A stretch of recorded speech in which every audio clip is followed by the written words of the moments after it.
여러분 반갑습니다. 근 1년 만에 동네 친한 목사 컨셉으로 돌아왔습니다.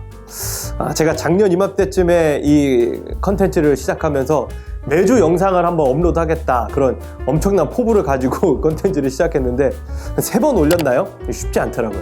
죄송합니다. 이 영상 올리는 거 힘들어요.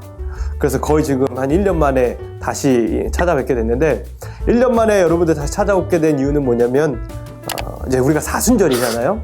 청년들과 그런 이야기를 좀 했습니다. 우리가 사순절, 이 40일이라는 기간 동안 적어도 책 한 권 정도는 좀 같이 읽어볼 수 있지 않겠냐. 그래서 사순절 동안 책 한 권 읽기, 이른바 렌트북 프로그램을 시작하게 됐습니다. 그런데 책 혼자 읽는 것 좀 쉽지 않잖아요. 그래서 매주 유튜브 영상을 통해서 그 주에 읽게 될 책의 내용들을 좀 같이 미리 좀 살펴보면서 책에 대해서 조금 더 깊이 있게 제대로 그렇게 같이 좀 읽어보자, 그런 취지로 이 렌트북을 시작하게 됐고, 이 영상으로 여러분께 인사드리게 되었습니다.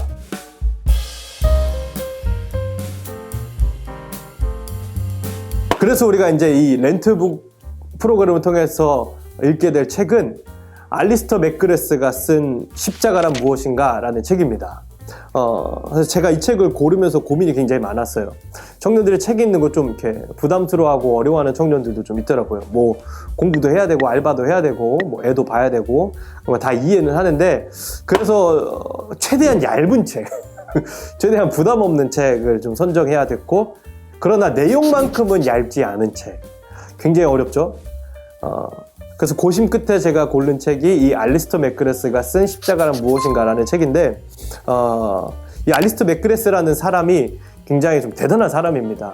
그러니까 요즘 시대에 현존하는 복음주의 신학자 중에 굉장히 좀 영향력 있는 사람 중에 한 사람이고, 이 사람이 원래는 영국의 옥스퍼드 대학에서 과학을 공부하고 전공한 사람, 과학 박사예요. 굉장히 좀 거리감이 느껴지죠. 그러니까 이 사람이 과학을 공부하다 보니까 하나님에 대해서 좀 회의를 많이 하게 되고 무신론자로 살아가다가 어떤 계기를 통해서 과학의 한계를 알게 되고 하나님을 알게 되면서 신학의 길을 들어갑니다. 그래서 신학에 대해서, 하나님에 대해서 굉장히 좀 이성적으로, 보통 우리가 뭐 신학, 하나님 하면 굉장히 좀 뜬구름 잡는, 좀 거리가 먼 그런 이야기들로 우리가 접하고는 하는데, 그게 아니라 보다 이성적으로, 논리적으로, 말이 되게, 때로는 변증법적으로 하나님에 대해서 또 신학에 대해서 설명하는 그런 신학자라서 굉장히 좀 영향력 있는 신학자고, 그 신학자가 그런 입장에서 십자가에 대해서 탐구하고 이야기한 책이 우리가 이 사순절 기간 동안 읽게 될 십자가란 무엇인가 라는 책입니다. 이 책을 본격적으로 살펴보기에 앞서서 책의 앞부분을 보면 들어가는 말이 있어요. 거기서 작가가 이런 질문을 던집니다. 십자가란 무엇인가? 굉장히 좀 우리가 많이 듣게 되는 질문이죠. 신앙생활 하면서 십자가가 뭐냐, 이런 질문도 굉장히 많이 듣는데, 우리가 그럴 때마다 십자가를 굉장히 좀 피상적으로 알고 있다는 걸 깨달을 때가 있어요.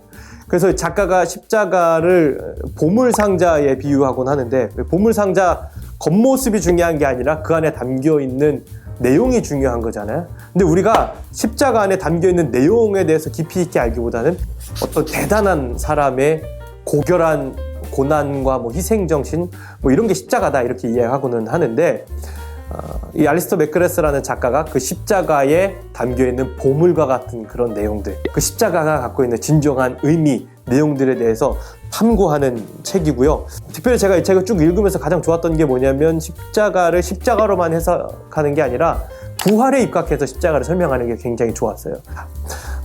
그럼 우리가 이제 본격적으로 이 책의 챕터 1, 십자가에 달린 예수, 그 사람이 하나님이었다면, 이 내용에 대해서 좀 살펴보겠습니다.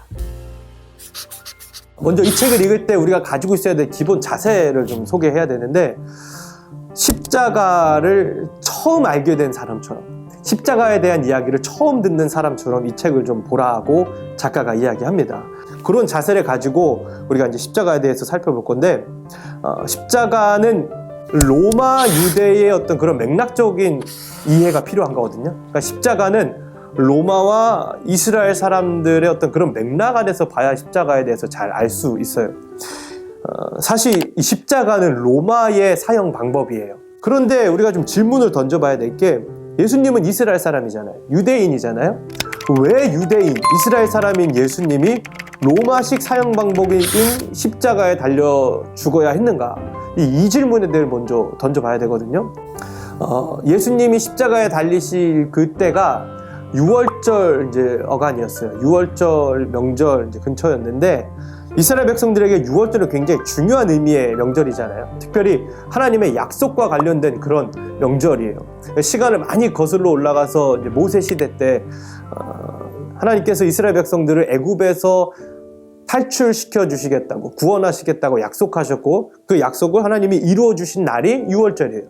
그래서 이스라엘 백성들에게 전통적으로 6월절은 하나님의 구원 약속이 이루어진 날로 이해되고 있고 그런 의미로 6월절을 지키고 있는 건데 이제 예수님 십자가에 달리시기 그 전이 6월절이었다는 거예요. 그래서 지금 사람들의 마음속에 그 하나님의 약속, 구원에 대한 약속에 대한 생각들이 막 이제 차오를 때예요. 근데 지금 당시 그 예수님 당시 사람들이 살아갔던 시대 상황도 굉장히 비슷한 거예요. 모세 시대에 이스라엘 사람들이 애굽에 지배를 당하고 있었다면 지금 이 예수님 시대의 이스라엘 사람들은 로마의 지배를 당하고 있는 거거든요. 그러니까 하나님께서 마치 그 출애굽 때 약속하셨던 것처럼 지금 이 로마 시대의 지배를 당하고 있는 우리들도 하나님이 구원해 주실 거라고 약속하셨던 그 하나님의 말씀을 막 소망으로 품고 있었던 거예요. 하나님이 실제로 많은 성경의 말씀들을 통해서 메시아를 보내줄 거다, 너희들을 구원할 거다, 이런 약속을 하셨거든요. 그러니까 하나님이 이 약속을 언제 지키실 것인가, 그 약속에 대한 소망, 기다림이 그 이스라엘 사람들 사이에 막 있었단 말이에요. 그런데 그 사람들 중에 되게 뭐 이렇게 성격 급한 사람, 좀 과격한 사람들도 있었어요.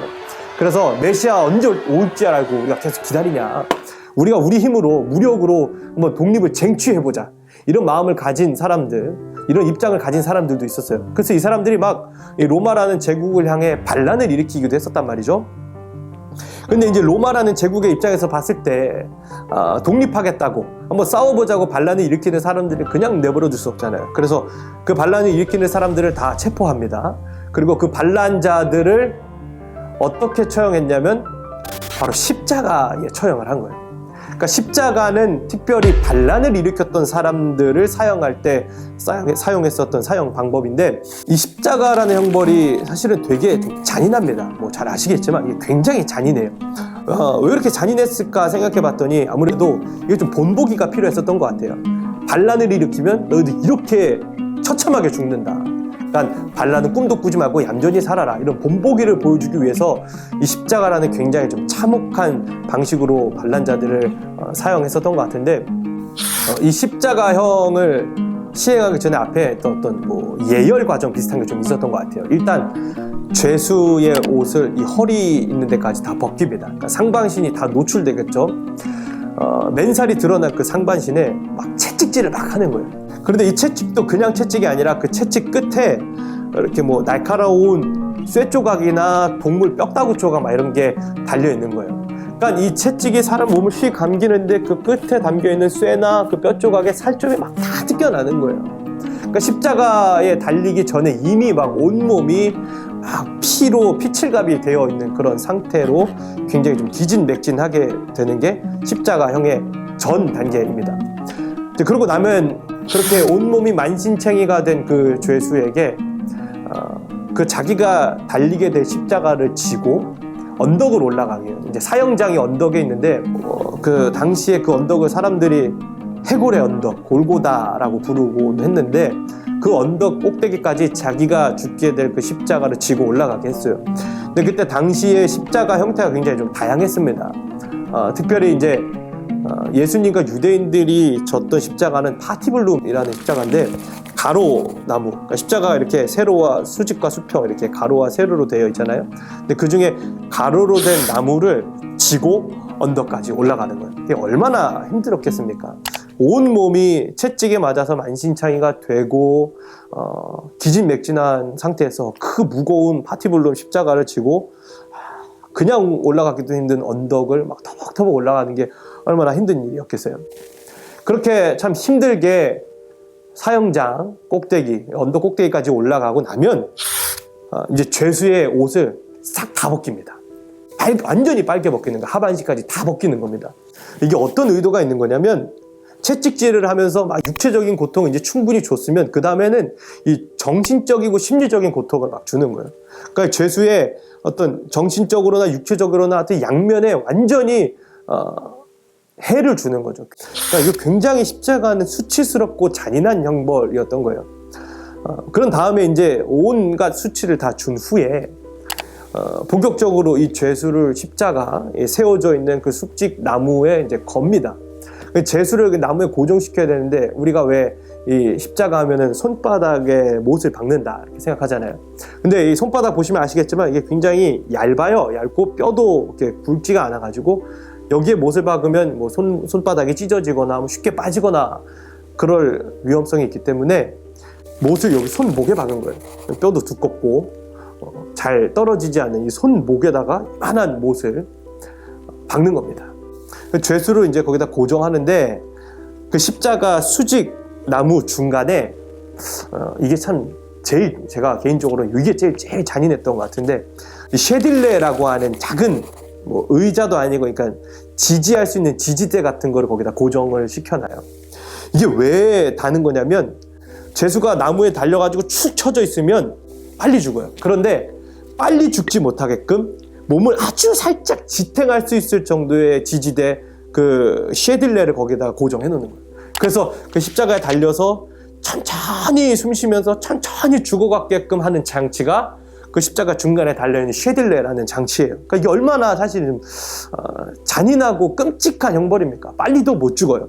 그러다가 이제 밤이 되면 아직까지 숨이 붙어있는 죄수에게 최후의 일격을 가합니다. 그래서 그 쉐딜레 지지대를 탁 쳐서 부러뜨려서 몸이 완전히 축 처지게 해서 가슴에 심한 압박이 오면 이제 폐에 무리가 생겨서 결국에는 죽게 되는 게 십자가라는 사형 방법입니다.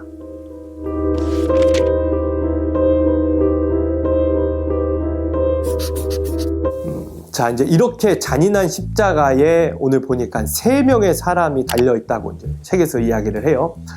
이 3사람은 아마 다 아까 처음에 얘기했던 것처럼 반란이나 모욕에 엮여 있었던 사람들이겠죠.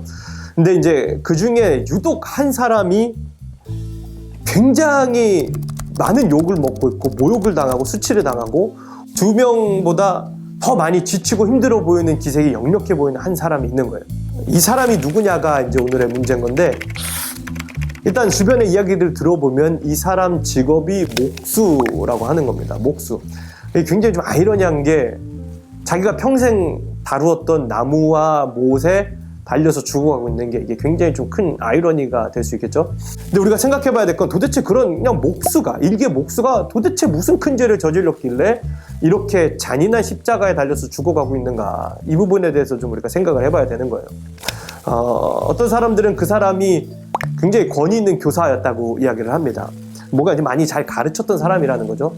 근데 이제 이 사람이 뭐 로마에 저항해야 된다, 로마의 반란을 일으켜야 된다, 뭐 이런 걸 가르쳤으면 문제가 되는데 전혀 그런 가르침은 하지 않았던 거예요. 뭐 로마의 반란을 일으켜라, 로마를 막 뒤집어 엎어라, 뭐 이런 가르침은 뭐 일절 하지 않았던 거죠. 근데 이제 이 사람이 많은 사람들의 심기를 건드린 결정적인 게 뭐냐면 자기가 사람들의 죄를 용서한다는 거예요. 근데 그때 당시 사람들의 인식 속에 죄는 하나님만 용서해 주실 수 있는 거거든요. 그러니까 내가 사람들의 죄를 용서했다는 것은 말을 바꿔서 이야기하자면 내가 하나님이라는 거예요. 자기가 하나님인 것처럼 또 심지어는 자기가 하나님의 아들이라고 말하고 있는 이 사람을 사람들이 굉장히 좀 불편하게 보기 시작했던 거죠.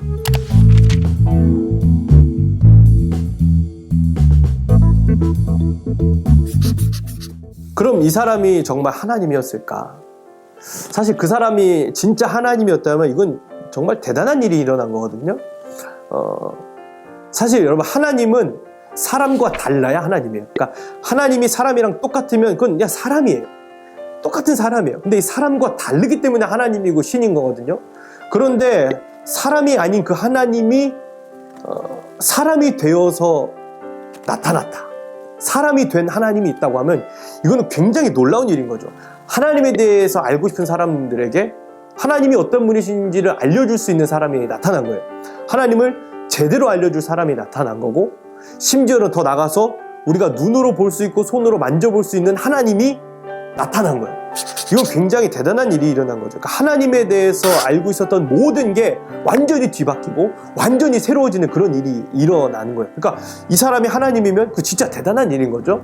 그럼 진짜 이 사람이 바로 그 하나님이었을까? 이 사람에 대해서 조금 더 자세히 알아봐야 될 필요가 있겠죠.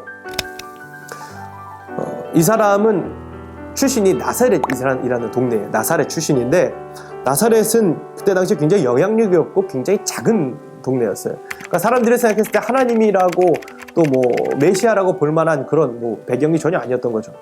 근데 또 들리는 소문에 의하면 이 사람이 아버지가 누군지도 모른다. 아버지가 누군지도 정확히 모르는 그런 사람이다. 뭐 이런 소문도 있었고, 한편에서는 이 사람이 베들레헴에서 태어났다. 뭐 그런 소문도 있었어요. 이스라엘의 역사적으로 베들레헴은 굉장히 좀 특별히 이제 다윗과 관련된 도시였는데, 옛날 이제 선지자들의 말에 의하면 이 베들레헴에서 메시아가 태어날 거다. 뭐 이제 이런 얘기도 전해져 내려오고 있었는데, 하필 이 사람이 베들레헴에서 태어났다. 뭐 이런 얘기도 있었던 거예요. 그러니까 사람들이 생각했을 때, 정말 이 사람이 메시아가 아닐까? 아니면 뭐 다윗의 뒤를 이을 왕이 아닐까? 막 이런 생각들, 소문들이 막 퍼져나가기 시작했었던 거죠.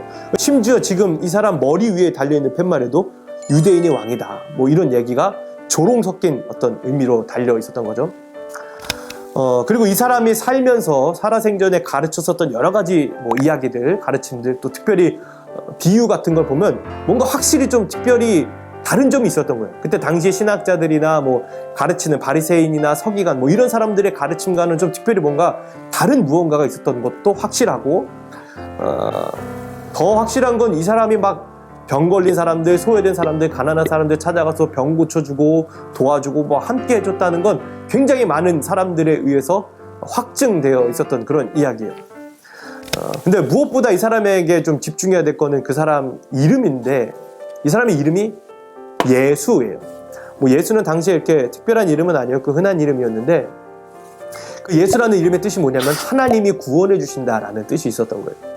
그러니까 사람들이 이 사람을 통해 하나님이 우리를 진짜 구원해 주실 수도 있겠다라는 그런 막 기대, 생각, 뭐 진짜 이 사람이 메시아일 수도 있겠다는 그런 생각들을 막 사람들이 하기 시작했었던 거예요. 그런데 이 사람에 대해서 알 수 있는 가장 확실한 한 가지는 뭐냐면, 이 사람이 십자가에서 죽었다는 거예요. 사람들이 보고 있잖아요. 이 사람은 지금 십자가에서 죽어가고 있다. 이것만큼은 확실한 거예요.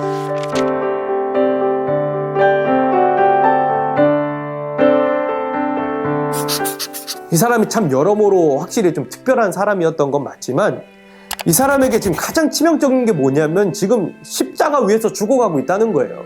이게 굉장히 좀 치명적인 점입니다. 이 사람이 십자가에 죽어가고 있다는 건 무슨 의미냐면, 이 사람은 절대 하나님일 수 없다는 거예요. 여러분 생각해보세요. 하나님이 천지를 창조하셨고 또 전능한 능력을 가지고 있었는데 십자가에 달려서 이렇게 치욕을 당하면서 모욕적으로 죽을 필요가 없는 거잖아요. 하나님이 굉장히 지혜로우신 분인데 왜 그런 미련한 일을 하시겠어요?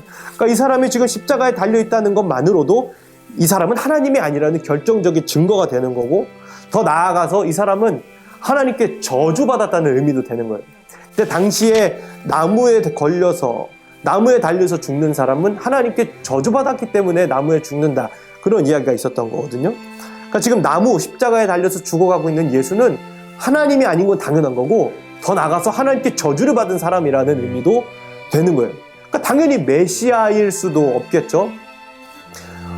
메시아는 어떤 사람입니까? 이 사람들이 처음에 이야기했던 것처럼 로마라는 이 대제국의 지배에서 우리를 해방시켜주고 구원해줄 구원자. 왜 우리 옛날에 이육사 시인의 시에 보면 백마탄 초인을 꿈꾸듯이 그런 백마탄 초인과 같은 메시아를 기대했는데, 지금 이 사람은 로마에서 구해주기는커녕 로마의 사형틀에 달려서 죽어가고 있는 거잖아요.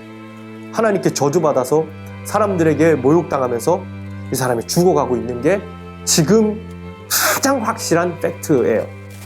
그럼 여기서 이제 우리가 생각해봐야 될 것, 이 1장에서 우리가 생각해봐야 될 건 뭐냐면, 도대체 그 사람은 누구였길래, 그리고 도대체 이 사람은 왜 이 십자가에 달려서 이토록 처참하고 참혹하게 죽어가고 있는가, 이 부분에 대해서 우리가 1장에서 생각해 봐야 되죠.